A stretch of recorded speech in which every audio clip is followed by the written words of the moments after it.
Halo, assalamualaikum warahmatullahi wabarakatuh. Selamat berjumpa kembali, bertemu dalam suasana pembelajaran yang masih suasana pandemi. Untuk itu pembelajaran masih kita gunakan dengan menggunakan dalam jaringan atau daring, karena sebuah peraturan di situ kita harus menjaga kesehatan, menjaga supaya pandemi ini tidak semakin merajalela dengan selalu menjaga protokol kesehatan. Salah satunya adalah menjaga jarak. Jadi pembelajaran kita gunakan dengan menggunakan sistem dalam jaringan. Jadi untuk pembelajaran hari ini masih melanjutkan pembelajaran kemarin, yaitu pembelajaran yang bersifat dari jarak jauh. Untuk itu mari kita awali pembelajaran hari ini. Kita mulai, yaitu masih untuk kelas 4, tema 3, peduli terhadap makhluk hidup. Subtema 2 yang akan kita pelajari yaitu keberagaman makhluk hidup di lingkunganku untuk pembelajaran keempat. Lingkup pembelajaran yang akan kita bahas itu muatan pelajaran PKN sama muatan pelajaran bahasa Indonesia. Jadi anak-anak melanjutkan pelajaran yang kemarin, tak lupa Pak Guru mengingatkan bahwa kesehatan sangat diutamakan terkait dengan suasana pandemi yang sampai saat ini masih belum selesai adanya COVID-19. Untuk itu pembelajaran anak-anak harus dimohon harap maklum ya dengan pembelajaran dengan sistem jarak jauh seperti ini. Untuk itu diawali untuk bersama-sama kita berdoa agar yang pertama pelajaran hari ini lancar, tidak ada halangan suatu apapun, dan supaya ilmu-ilmu yang akan kita pelajari hari ini dapat menjadi suatu ilmu yang berguna nantinya untuk kita semua. Selain dari itu kita berdoa juga supaya pandemi ini cepat berlalu, virus corona atau COVID-19 ini cepat hilang dari bumi Indonesia.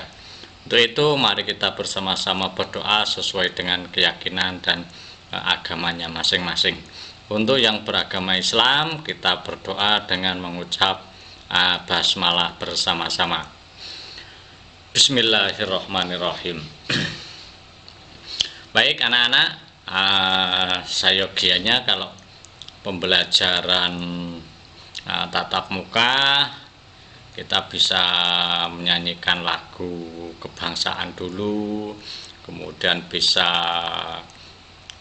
dengan kita mengucapkan yel-yel kelas atau tepuk-tepuk. Tapi karena ini pembelajaran jarak jauh dan itu tidak mungkin kita lakukan, jadi kita meringkas pembelajaran selama 1 hari ini menjadi sebuah pembelajaran melalui video yang diringkas mungkin sekitar 30 menit ke depan ya. Jadi anak-anak dipersilakan nanti dari video ini bisa buat anak-anak belajar, dan pembelajaran ini juga tak lepas atau tidak melenceng dari buku-buku yang sudah anak ambil di sekolah kemarin.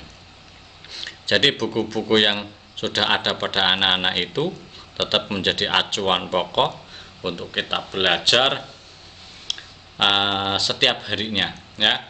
Jadi nanti kalau buku tematikanya sudah selesai, anak nanti ngambil lagi di kelas. Itu untuk tema selanjutnya dengan sistem kita tetap tidak boleh bergerombol, jadi ngambilnya nanti bergantian ya, sesuai jadwal. Nanti Pak Guru share, Pak Guru bagikan lewat grup WA yang sudah kita bentuk.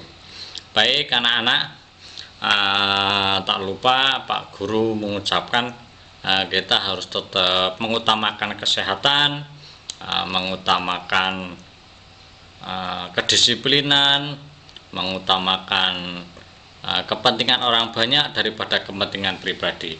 Untuk itu kita dalam kesehatan pun kita harus disiplin. Di situ pemerintah menganjurkan kita untuk melakukan protokol kesehatan, ya kita harus disiplin itu, setidaknya untuk menjaga diri kita, menjaga keluarga kita, menjaga lingkungan kita agar tidak terpapar dengan virus yang sedang merajalela ini.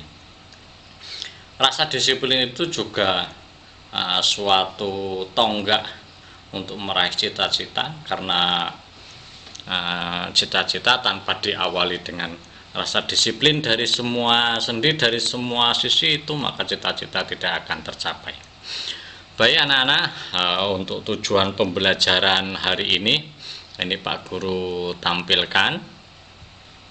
Untuk tujuan pembelajaran yang pertama, setelah membaca teks, nanti anak-anak mampu menjelaskan dampak dari melaksanakan hak dan kewajiban secara bijak terhadap hewan dengan benar.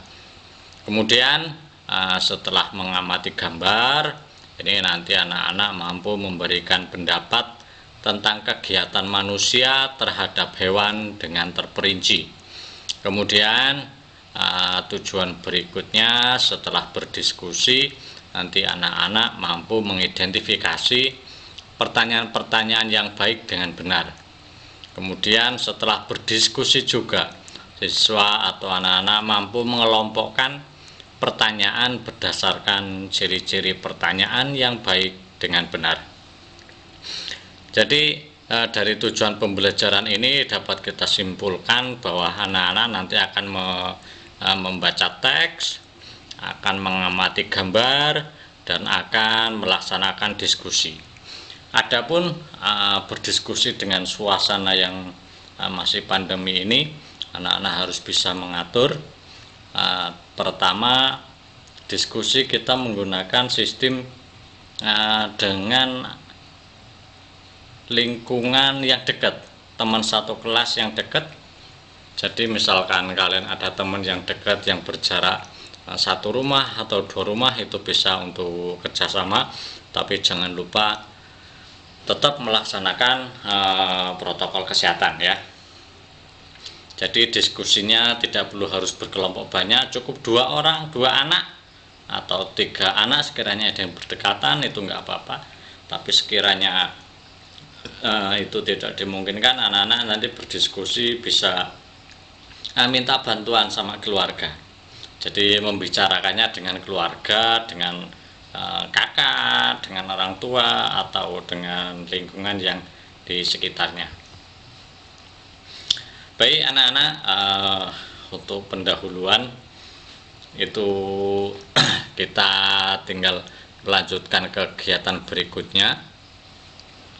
Yang pertama, anak-anak silakan membuka halaman 70 pada buku yang sudah ada pada anak-anak ada. Itu silakan dibuka buku temanya, itu tentang membaca teks ya, tentang membaca teks. Halaman 70 tentang apa? Mari kita buka bersama-sama. Ada sebuah bacaan, silakan dilihat.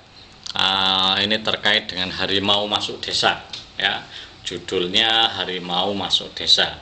Ini Pak Guru bacakan dulu biar anak-anak mendengarkan. Nanti setelah Pak Guru membaca, kalian pun harus membaca di rumah masing-masing.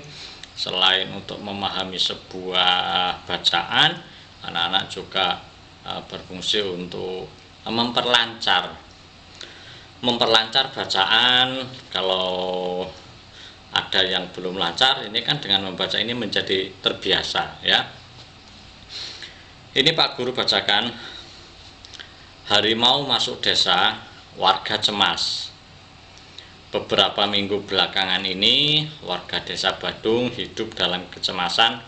Hal ini terjadi karena beberapa kali terlihat beberapa ekor harimau masuk ke area pemukiman warga.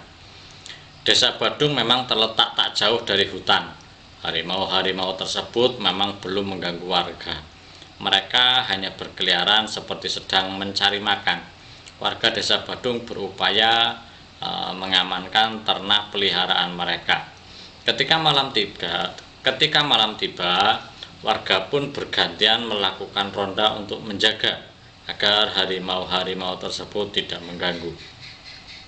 Ini pada paragraf 1 ya. Anak-anak harus bisa membedakan seperti yang sudah Pak Guru pernah jelaskan.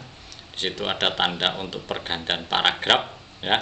Ini sebagai tanda bahwa sebuah kalimat di paragraf awal telah selesai. Pada paragraf berikutnya,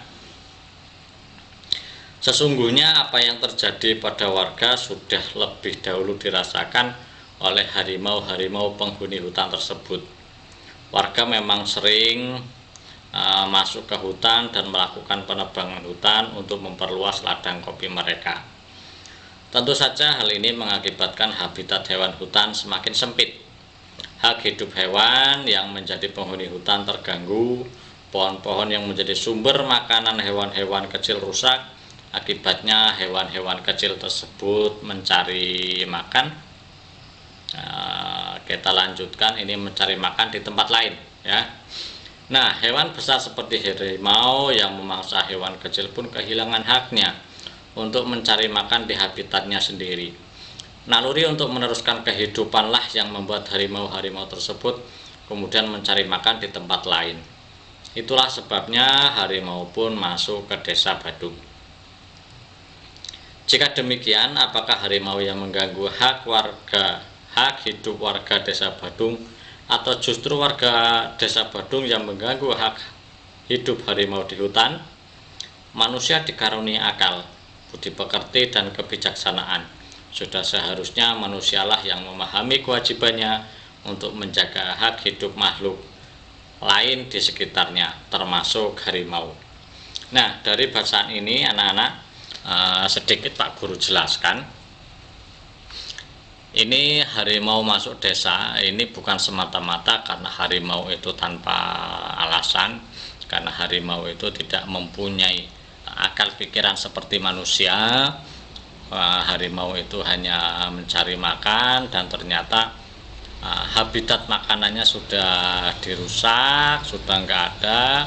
Secara otomatis harimau-harimau itu akan mencari makan kemana? Yang dekat dengan hutan itu adalah lingkungan dekat hutan itu yang menjadi sasarannya. Karena tadi dijelaskan juga harimau-harimau itu makan hewan-hewan kecil, tetapi hewan-hewan kecil itu di tempatnya sudah tidak ada karena hutannya rusak.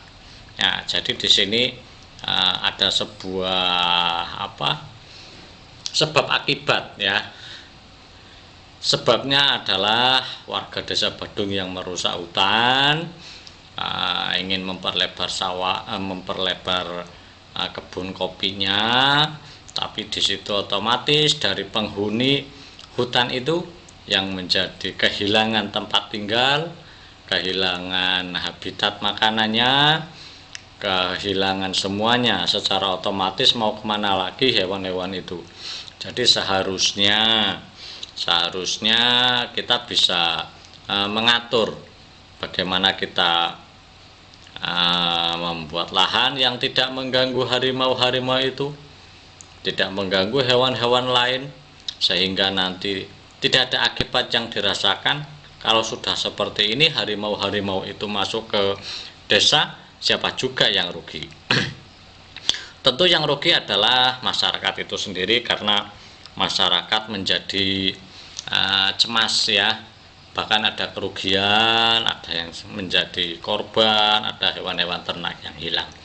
Nah, dari kejadian ini coba kita buka halaman berikutnya di buku anak-anak. Mungkin di situ ada sebuah pertanyaan. Ini Pak Guru juga ngambil dari buku yang sama. Kita buka untuk menjawab pertanyaan. Ada beberapa pertanyaan yang harus anak-anak jawab. Yang pertama, ini semua ada di bacaan ya, ada di bacaan tadi. Anak-anak bisa melihat bukunya kembali. Apa yang dilakukan warga terhadap hutan? Nah, ini tadi sudah kita baca bersama-sama dan anak-anak juga sudah mendengarkan penjelasan dari Pak Guru. Yang kedua, apa yang terjadi dengan harimau? Ini tadi juga sudah Pak Guru jelaskan ya. Apa yang terjadi dengan penduduk desa ketika harimau masuk ke desa? Ya, mungkin kalau waktu-waktu dekat ini, kalau anak-anak itu tidak pernah mengalami, tidak pernah melihat harimau masuk ke desa karena memang situasi lingkungan kita sudah tidak ada hutan ya, jadi tidak pernah melihat harimau kecuali di TV atau di kebun binatang. Tapi apabila harimau itu masuk ke lingkungan kita, masuk ke desa kita, mungkin anak-anak akan merasakan sendiri bagaimana gelisahnya ketika kita hidup di situ, bukan diganggu sih, tapi berbaur dengan harimau yang sedang mencari makan. Tentu kita was-was, takutnya kita yang akan menjadi korban ya. Yang keempat, mengapa harimau masuk ke desa? Nah, ini sebabnya juga tadi sudah dijelaskan. Kemudian yang kelima, setujukah kamu dengan warga yang menebang kayu di hutan? Mengapa? Nah, ini anak-anak juga harus dijelaskan. Karena menebang kayu di hutan ini juga mempunyai akibat, seperti dalam bacaan yang sudah Pak Guru baca tadi dan sudah Pak Guru jelaskan. Kemudian selanjutnya, apakah yang dilakukan warga melanggar hak-hak hewan? Jelaskan. Ya, mungkin dari apa yang dilakukan warga itu mungkin secara pribadi untuk manusianya, untuk warga itu sendiri mempunyai keuntungan, tapi di sisi lain ada akibat yang lebih besar yang membahayakan kehidupan lingkungan kita dan membahayakan warga sekitar. Jadi dilakukan oleh segelintir warga, tapi akibatnya akan menjadi fatal untuk semua warga. Yang ketujuh, apakah yang dilakukan penebang pohon juga melanggar hak-hak masyarakat sekitar? Dan jelaskan. Kemudian yang kedelapan, jika kamu menjadi warga tersebut, apa yang kamu lakukan? Ini seolah-olah kamu nanti bisa merasakan benar-benar menjadi warga itu untuk menjawabnya. Kemudian yang kesembilan, apa kewajiban yang seharusnya dilakukan oleh warga? Ini tentu terkait dengan lingkungan sekitar, terkait dengan hutan yang ada di sekitar lingkungan itu, kewajiban apa yang mesti dilakukan. Pertanyaan-pertanyaan ini ini bisa dijawab. Pertanyaan ini juga sudah Pak Guru tuliskan di Google Form ya, di Google Form. Nanti linknya Pak Guru kirim lewat grup WA kelas, kemudian anak-anak tinggal menjawab ya, tinggal mengetik, jadi tidak menulis, hanya mengetik melalui HP masing-masing. Di situ pertanyaannya berupa isian ya, berupa isian. Jadi anak-anak seperti menulis SMS itu, tinggal mengetik jawaban sesuai soal yang Pak Guru kirimkan di platform Google Form ya. Seperti kemarin, kalau kemarin Pak Guru mengirimkan itu berupa pilihan ganda ya, berupa pilihan ganda. Tapi untuk kali ini coba kalian menjawabnya dengan mengetik ya, pelan-pelan sambil belajar, karena keadaan pandemi ini otomatis kita harus belajar dari semua lini, dari semua sisi mulai dari belajar jarak jauhnya, belajar tekniknya, belajar ya yang serba inovasi. Jadi di luar dari pelajaran biasa. Baik, Pak Guru lanjutkan, nanti kalian bisa menjawab setelah link pertanyaan dari Pak Guru sudah Pak Guru kirimkan, nanti dikirimkan setelah pembelajaran ini selesai ya. Kemudian selanjutnya kita membuka di halaman 71 di buku siswa. Silakan dibuka kembali biar nanti selain anak-anak melihat buku, menyamakan juga dengan apa yang Pak Guru tampilkan lewat video ini. Alasan berburu itu halaman 71. Yang pertama, kalau anak-anak itu pernah melihat di televisi atau di cerita, mereka berburu itu untuk apa loh. Nah, tetapi kita harus melihat berburu itu tidak sekedar hanya mencari penghasilan untuk dirinya sendiri, tidak mencari keuntungan individu, tetapi harus kita berpikir antara manfaat, antara sebab dan akibat itu kira-kira menjadi hal yang buruk enggak bagi kita atau bagi lingkungan di sekitar kita ya. Sekarang kita bahas alasan dan pendapat. Biasanya orang berburu itu kan kulitnya ya, kalau zaman dulu dijadikan pakaian, tapi kalau zaman sekarang itu untuk berburu itu karena kulitnya itu bisa dijual mahal, tetapi di situ habitatnya akan menjadi rusak, ada hewan-hewan yang akan punah dan itu sangat membahayakan. Sekarang ada sebuah pertanyaan. Pertanyaan ini nanti kalian bisa tulis ya, bisa tulis di buku kalian. Ini kemudian hasil tulisannya itu bisa difoto, kemudian kirimkan ke WA pribadi Pak Guru. Ini maksudnya adalah biar Pak Guru juga sambil ngecek tulisan anak-anak, apakah sistem penulisan yang anak-anak lakukan itu apakah sudah benar-benar sesuai atau tulisannya masih perlu perbaikan. Jadi jawaban sesuai tabel, ini nanti juga dibikin tabel seperti ini, kemudian ditulis, setelah ditulis difoto, kirimkan Pak Guru ya, biar Pak Guru bisa ngecek tulisanmu, kerapihanmu dan jawabanmu itu apakah sudah sangat memadai atau perlu perbaikan. Yang pertama, setujukah kamu dengan alasan tersebut? Jelaskan. Nah, ini tentang apa? Ya tentang yang ada di gambar. Ya, jadi berburu itu untuk dijadikan pakaian, kemudian untuk kegiatan upacara adat. Ini kalian tinggal memilih apakah alasan dan pendapat kalian ini setuju dengan perilaku dari tabel di atas. Kemudian dampak bagi lingkungan apa? Jadi dampaknya ini anak-anak akan tuliskan, baik dampak dari lingkungan, kemudian dampak dari habitat kehidupan hewan itu sendiri, dan dampaknya bagi hewan dan hutan yang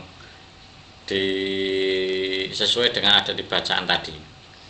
Kemudian dampaknya bagi orang lain. Nah, ini alasannya nanti anak-anak tuliskan. Karena perbuatan kita yang merusak hutan itu mungkin secara keuntungan akan menguntungkan kita karena kita yang mendapatkan hasil, tapi dampaknya bagi orang lain, dampaknya bagi warga di sekitar lingkungan yang tadi harus meronda, harus berjaga karena ternaknya merasa terancam ya, ternak peliharaan merasa terancam karena adanya harimau yang masuk ke desa. Kemudian apakah perbuatan dalam gambar tersebut melanggar hak orang lain? Mengapa? Jadi sesuai dengan gambar itu, jadi anak-anak akan menyebutkan dan menuliskan kira-kira apakah perbuatan dalam gambar tersebut melanggar hak orang lain, padahal itu terkait dengan hewan, terkait dengan hutan, tapi ini akan berakibat untuk warga lain, berakibat untuk orang lain, di mana orang lain menjadi resah juga karena perbuatan kita. Yang terakhir, nah ini ada kolom kecil,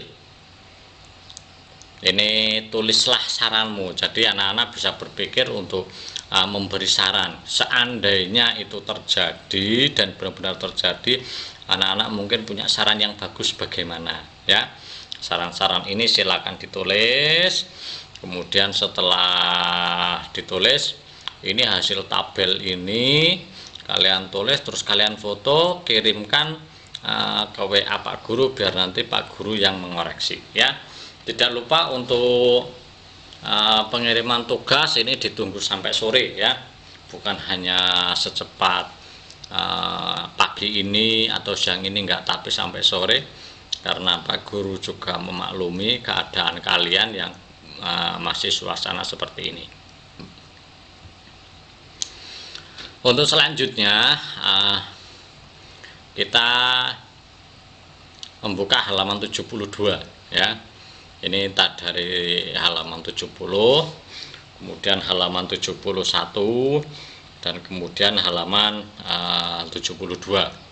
Ini kita coba akan berlatih bersama-sama. Kalau dalam pertemuan yang lalu ini tentang menaksir ya, menaksir atau taksiran.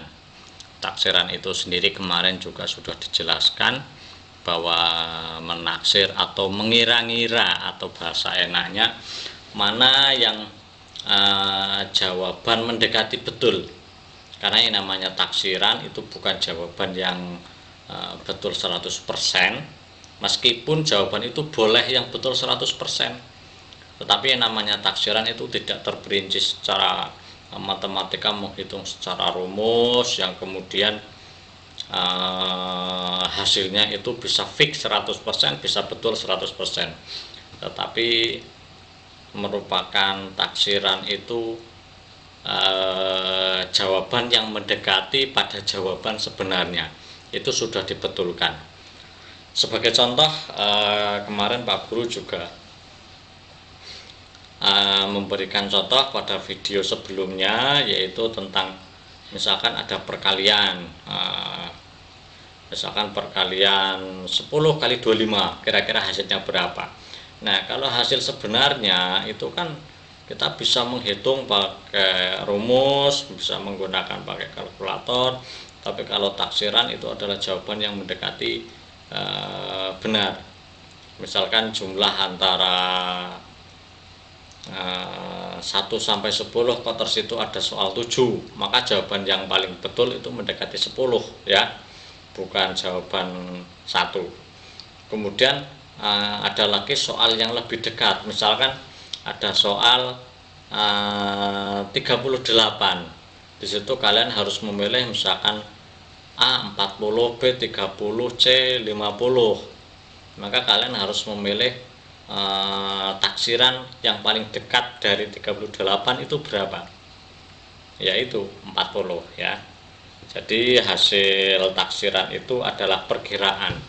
Seperti kalau kalian pergi ya, pergi ke suatu kota, misalkan dari sini ke kota Bandar Lampung, itu memerlukan beberapa waktu. Kalian bisa menaksir kira-kira kalau dari sini jam 9, maka dari sampai kota Bandar Lampung akan sampai jam berapa. Nah, secara pastinya kan kita tidak bisa memastikan berapa jam, kecuali kalau kita melaksanakan langsung perjalanan dari sini ke sana, itu bisa menghitung secara benar.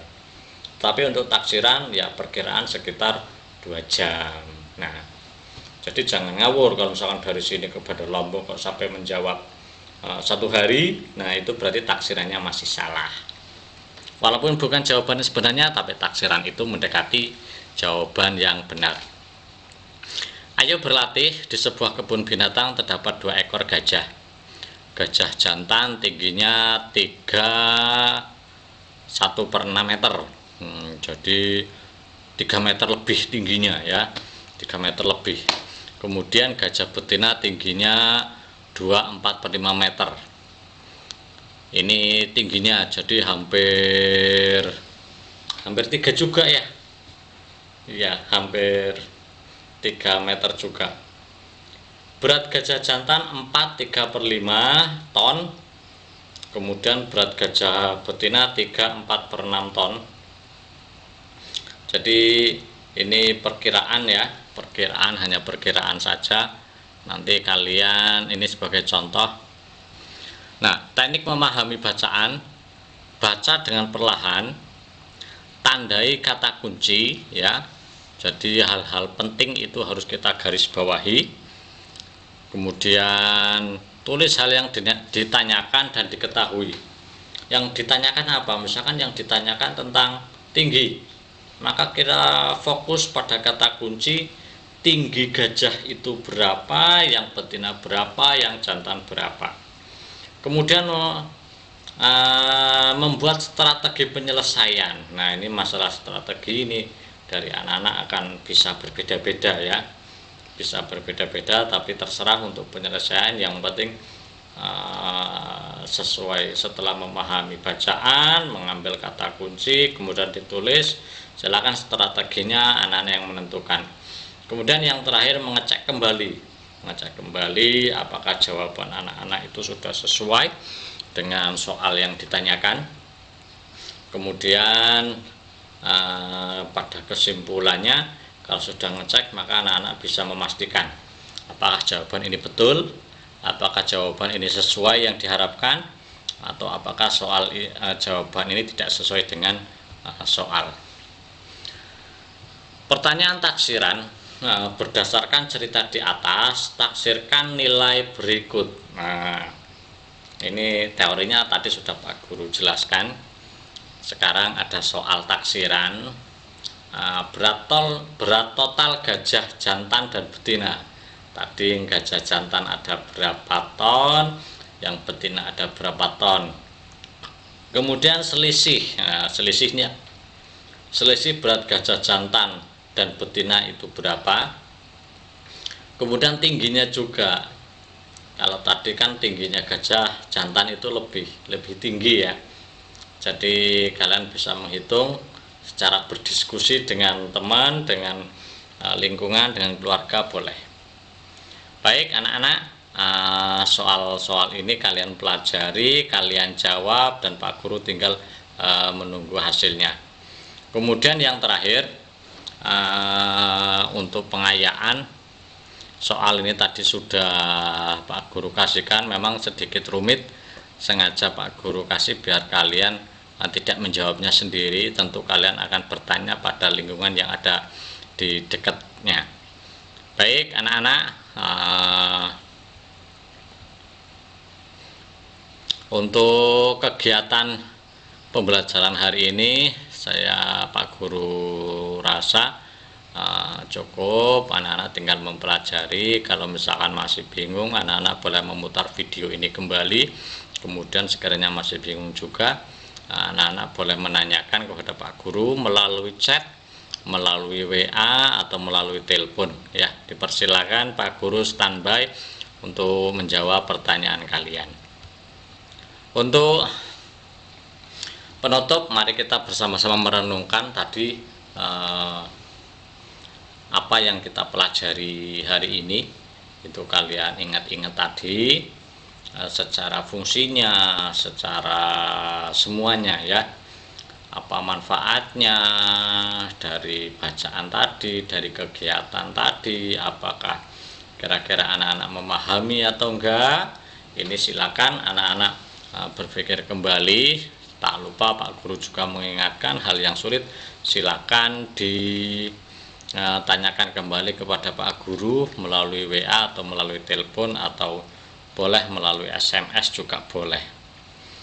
Baik, anak-anak, Pak Guru rasa pembelajaran hari ini sudah cukup.